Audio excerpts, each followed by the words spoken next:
Namaskar.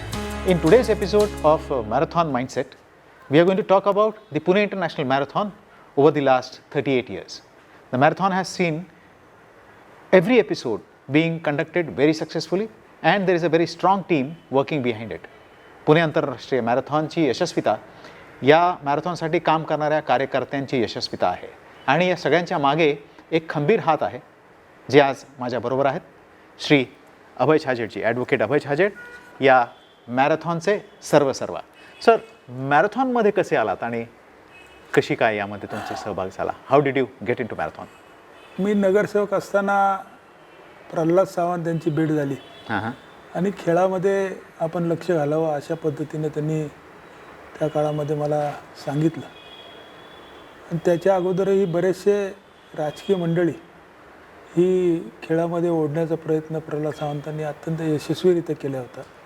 त्या काळामध्ये ते सकाळचे स्पोर्ट्स एडिटर होते आणि त्यामुळं सुरुवातीला ॲथलेटिकच्या संघटनेबरोबर काम करत असताना लगेच मॅरेथॉनला देखील सहभागी होण्याचा आनंद मिळाला.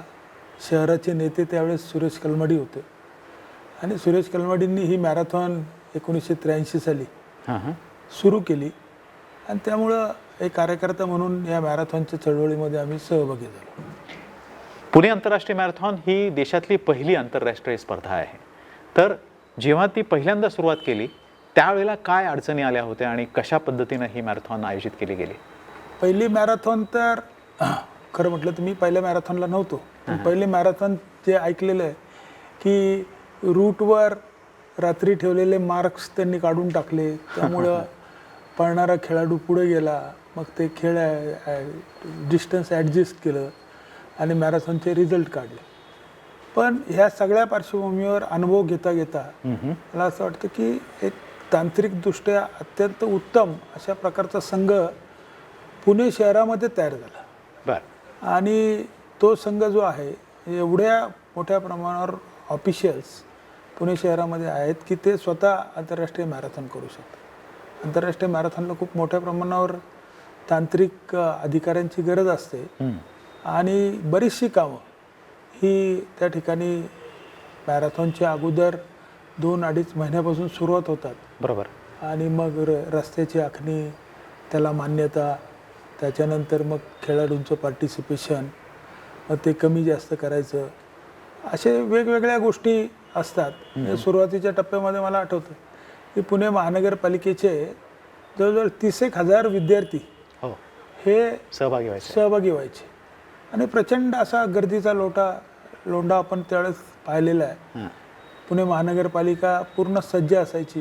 PMTच्या बसेसमधनं ही मुलं आणली जायची आणि नदीपात्रामध्ये त्या ठिकाणी ती एकत्र केली जायची आणि नंतर वेळ झाला की त्यांना सोडलं जायचं.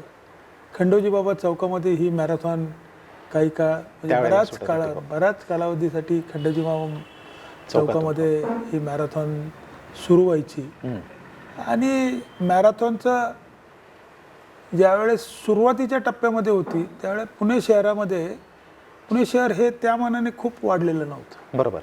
म्हणजे पुणे शहर म्हणजे मी कायम असं म्हणतो की पहिला टप्पा पुण्याच्या विकासाचा आहे तो 1961च्या पुरानंतरचा. पण दुसरा टप्पा जो सुरू झाला खरा तो 94च्या त्या ठिकाणी राष्ट्रीय क्रीडा स्पर्धेनंतर. मग बालेवाडी त्यावेळेस स्टेडियम त्या ठिकाणी बांधलं गेलं. पुणे शहर बालेवाडीपर्यंत गेलं. मग सभोवतालची गावं आली आणि त्यामुळे ज्यावेळेस ही स्पर्धा गावामधनं सुटायची, मला आठवतं 7 वाजता सकाळी ही स्पर्धा सोडली जायची सकाळी. बरोबर. संपूर्ण शहरामधनं खेळाडू ही जायचे आणि गावामधली सगळी वेगवेगळी मंडळं असतील, गणेश मंडळं असतील, सार्वजनिक मंडळं असतील, शाळा रस्त्यावरच्या ती मुलं ह्या धावपटूंचं फुलं देऊन स्वागत करत होते. कोणी ढोल ताशे वाजवून, कोणी नगारे वाजवून, कोणी लाऊडस्पीकर लावून ह्या सगळ्या खेळाडूंचं स्वागत करायचे. आणि संपूर्ण शहरामधनं ही लक्ष्मी रोडवरनं जायची, ही कॅम्पमधनं जायची, ही एरवड्यामधनं जायची, ही खडकीमधनं जायची सुरुवातीच्या टप्प्यामध्ये. नंतरच्या टप्प्यामध्ये थोडा रूट बदलला, ती करोळ रोडला यायला लागली. नंतर पुढच्या टप्प्यामध्ये खंडोजी बाबा चौकाची ऐवजी मग अलका टॉकीज चौक त्या ठिकाणी स्टार्टिंग पॉईंट सुरू झाला. मग बऱ्याच कालावधीसाठी अलका टॉकीज चौकातनं सुरू झाली. आणि ह्या सगळ्या आंतरराष्ट्रीय मॅरेथॉनच्या या वाटचालीमध्ये शहराचं मात्र प्रचंड त्या ठिकाणी शहरीकरण झालं होतं, प्रचंड ट्रॅफिक वाढलेली होती. आणि मग खेळाडूंना देखील दिवसेंदिवस सेफ्टी हा विषय मॅरेथॉनमध्ये अत्यंत महत्त्वाचा वाटतो. आणि म्हणून ज्यावेळेस लोक पळायला जातात आणि शहरामध्ये असा एकही रस्ता नाही की तो कंटिन्युअस आपण एका स्ट्रेचला जाऊ शकतो. बरोबर. आणि मग त्यामुळं मग हळूहळू ती स्पर्धा आहे तिचं स्टार्टिंग पॉईंट बदलले. मग आम्ही सन स्पोर्ट्स ग्राउंडला गेलो. सन स्पोर्ट्सच्या ग्राउंडच्या आतनं सोडली, मग बाहेरनं सोडली. आणि मग आता नंतर ती स्पर्धा रात्रीची मॅरेथॉन सुरू हो, मध्यरात्री सुरू मध्यरात्री मॅरेथॉन सुरू झाली. ज्याला मध्यरात्री सुरुवातीला 12 वाजता, मागच्या वर्षीपासून 3 वाजता अशी ही मॅरेथॉन सुरू झाली. आणि एक उत्तम स्ट्रेच आम्हाला त्या ठिकाणी एक रस्ता आम्हाला मिळालेला आहे. सिंहगड रस्त्यावर. सिंहगड रस्ता हा त्या ठिकाणी मिळालेला आहे. आणि त्यामुळं खेळाडूंना पळण्यासाठी एक अत्यंत चांगल्या प्रकारची सेफ्टी असते. आणि मॅरेथॉनमध्ये रस्त्यावर वेगवेगळ्या ठिकाणी ऑफिशियल्स असतात. मग त्यांना त्या ठिकाणी वेगवेगळी पेय दिली जातात. कुठे काही त्या ठिकाणी मोठी फ्रूट्स दिले जातात. वैद्यकीय मदत मोठ्या प्रमाणावर असते. आणि मॅरेथॉनची वैद्यकीय संच तो खरोखर खूप मोठ्या प्रमाणावर खूप चांगल्या प्रकारे म्हणजे त्याच्यामध्ये संचेती हॉस्पिटल असेल, पुन्हा हॉस्पिटल असेल, सिम्बियोसिस असेल, पुन्हा कॉलेज असेल, ह्या सगळ्या वेगवेगळ्या जे हॉस्पिटल्स कॉलेजेस यांची त्या ठिकाणी डॉक्टर्स नंतर ट्रेनी हे सगळी लोक मोठ्या प्रमाणावर म्हणजे 600 लोकांचा जो संच हा मेडिकलचा या मॅरेथॉनच्या रूटवर असतो. आणि सुरुवातीला ॲम्ब्युलन्स ठेवायचो महानगरपालिकेच्या काही खाजगी दवाखान्याच्या. आता ज्यावेळेस 108ची सोय झाली त्यावेळेस 108चे मॅरेथॉन ॲम्ब्युलन्स यायला लागल्या. म्हणजे स्थित्यंतर जसं जसं शहर बदललं, सुविधा बदलल्या किंवा वेगवेगळ्या गोष्टी बदलल्या तसं तसं आपण या सगळ्या सुविधा जितक्या चांगल्या पद्धतीनं करता येतील त्या दृष्टीने केलेलं आहे. खूपच छान.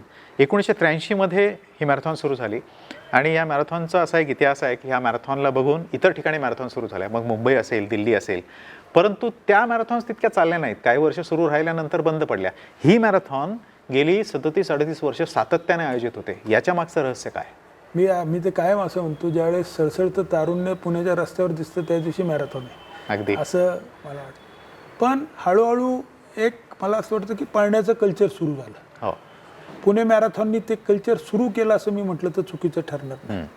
देशामध्ये इतर ठिकाणी मॅरेथॉन होतात, पण ही मला असं वाटतं की एकमेव मॅरेथॉन असे की जी प्रोफेशनल किंवा बिझनेस पद्धतीने केलेली नाही. ही एका सार्वजनिक विश्वस्त संस्थेच्या वतीनं आयोजित केली जाते, प्रोफेशनल पद्धतीने केली जाते, परंतु त्याचा व्यावसायिक दृष्टिकोन या मॅरेथॉनमध्ये नसतो. बरोबर. हा एक आपल्याला त्या ठिकाणी गोष्ट पाहायला मिळते. आणि पुण्याची मॅरेथॉन सुरू झाल्यानंतर मग वेगवेगळ्या ठिकाणच्या मॅरेथॉन सुरू झाल्या. मग बेंगलोरमध्ये झाली, दिल्लीमध्ये हाफ मॅरेथॉन होते, मुंबईमध्ये मॅरेथॉन सुरू करण्याचा पुणे आंतरराष्ट्रीय मॅरेथॉन स्पर्धेचा मानस होता. ते प्रपोजल गेल्यानंतर मुंबईकरांनी ती मॅरेथॉन सुरू केली. करणारे कोणी वेगळे होते, सुरुवातीला आले पुढे वेगळे होते, केली वेगळी, परंतु ती एक मॅरेथॉन मोठ्या प्रमाणावर सुरू झालेली आहे.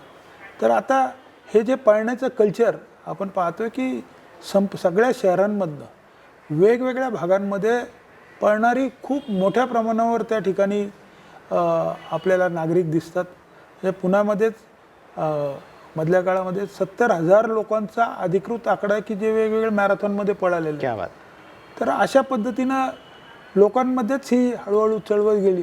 पण मला असं वाटतं की पुणे आंतरराष्ट्रीय मॅरेथॉननी जी सुरुवात केली त्याचा परिणाम हा हळूहळू त्या ठिकाणी या पळण्याच्या कल्चर डेव्हलप होण्यामध्ये गेला. आणि आपण दुसरंही पाहतो की हळूहळू आरोग्याच्या सुविधेवर किंवा स्वतःच्या आरोग्याबद्दल एक जागरूकता मोठ्या प्रमाणावर समाजामध्ये निर्माण झाली. म्हणजे आपण जर तसा विचार केला तर आपला देश स्वतंत्र 1947 साली झाला, त्यावेळेस माणसाचं ॲव्हरेज वय हे 38-40 होतं. आज आपलं 68-69 झालं अगदी. आणि त्यामुळे 60 वर्षाचा माणूस हा अगोदरच्या काळामध्ये खूप म्हातारा वाटायचा, आता तसं वाटत नाही. आणि त्यामुळे आपल्याला आजही या मॅरेथॉनमध्ये 75 वर्षाची लोक देखील फुल मॅरेथॉन करणारे पुणे आंतरराष्ट्रीय अगदी जुगल राठींसारखे धावपटू जुगल राठींसारखे सायकलपटू आहेत, ते धावपटू आहेत, परंतु एक स्पिरिट त्यांनी त्यांच्यामध्ये आहे. त्याच्यामुळे हे अशा प्रकारे ह्या मॅरेथॉनमुळं आपल्याकडे पुणे आंतरराष्ट्रीय मॅरेथॉनला सातत्यानं परदेशातली लोक येतात. सुरुवातीच्या टप्प्यामध्ये 200, 300, 400 लोक यायची. हळूहळू त्याची संख्या कमी झाली, पण आपण सिलेक्टेड अशा पद्धतीचे हे फॉरेनर्स आपण जाणीवपूर्वक या स्पर्धेमध्ये सहभागी करण्याच्या दृष्टीनं प्रयत्न करत होतो. त्याचं कारण असं आहे की जेव्हा आपण स्पर्धा बघतो त्यावेळेस आंतरराष्ट्रीय मॅरेथॉन पळणारे परदेशी स्पर्धक आणि आपले भारतीय स्पर्धक त्यांना देखील एक स्पर्धेची त्या ठिकाणी संधी अत्यंत चांगल्या पद्धतीने मिळते. आणि म्हणून पाहिलं असेल की आपल्याकडे आता मागच्या वेळेस 1 नंबर 2 नंबरमध्ये भारतीय खेळाडू देखील परदेशी खेळाडूंना हरून पुढे आले. त्यामुळे या स्पर्धेचं मला असं वाटतं की त्याचं एक म्हणजे अचिव्हमेंट आहे असं म्हटलं तर चुकीचं काय. तुम्ही जसं म्हणालात तसं इथे धावण्याची एक संस्कृती निर्माण झाली, पण जसं पुण्यात झालं तसं या मॅरेथॉनची वाट देशभरातले धावपटू आणि परदेशातले धावपटू सुद्धा बघतात. याच्या मागे काय आहे? म्हणजे शेवटी असं आहे की पहिली